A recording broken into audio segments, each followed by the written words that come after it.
Hi, I'm here today with Graham Moon, who is the Editor-in-Chief of Health and Place. Graham, could you tell me a bit about yourself and your position as Editor-in-Chief of the journal Health and Place? I'm a geographer by training. My interests focus on health-related behaviour and on psychiatric care and primary care.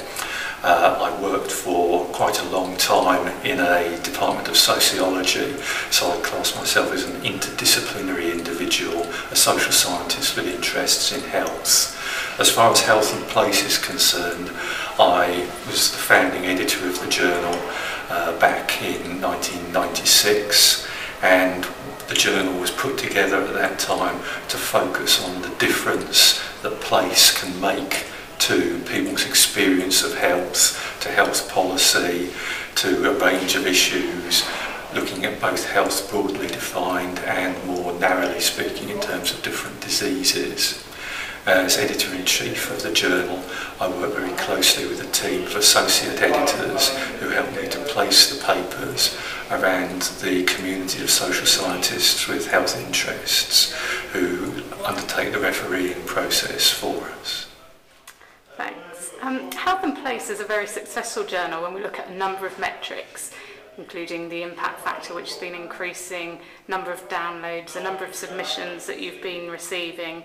And next year we'll be moving from 6 issues from 4. Could you tell me why you think the journal has been so successful? I'd like to think it's addressed an area which is of particular importance in the social scientific study of health. The health issues that we all face at some stage in our life, either ourselves or individuals who we know, all have different impacts on us, and those impacts can vary quite substantially in terms of where we live, the places where we find ourselves. Things like variations in health inequalities are things which we all experience and which government addresses quite significantly through policy instruments. So it's addressing an important live area where there's lots of good, high quality academic work as well as a significant policy aspect. And could you tell me what you're looking to publish more of in the future? Well, to a large extent what we publish depends on the way in which the academic community directs itself in terms of the topics which gain greater interest or decline in interest. We've always focused, of course, on the difference that place makes to health. We've had an emphasis on strong theoretical aspects to the papers and an emphasis on methodological innovation. I'd like to think we'd continue with those general themes.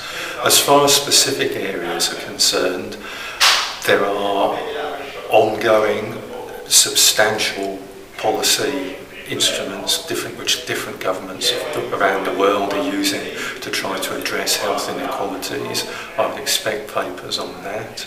I would expect to continue an emphasis which has been very evident in recent years on health-related behaviour, on smoking, drinking, diet and exercise, and the balance which we have to have in understanding those issues between the individual aspects, our individual characteristics, which might impact on those health-related behaviours, and the impacts which come from the places where we all live. Recently, you'd have to say that the emphasis on global climate change and global environmental change has begun to impact significantly on health studies, and I would expect we'd probably see an increase in papers in the next few years which are looking at the health-related impacts of environmental change. But beyond that, we would really place the emphasis on quality papers and on what it is that the academic community is producing and the quality of that production. And apart from that, what other ambitions do you have for the journal in the next 3 to 5 years? Well, you very kindly said that the journal's done very well, and we're of course very pleased with that. It carries with it obviously the challenge of trying to maintain the trajectory that we've had over the past now slightly more than 10 years. So we would like to see a continued growth in the impact factor of the journal. That's going to be a tall order because we're doing very well. We'd like to see continued growth in some of the metrics which you mentioned.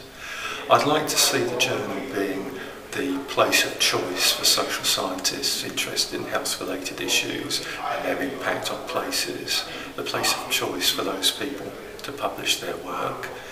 And I think those are the main ambitions as far as the journal's concerned.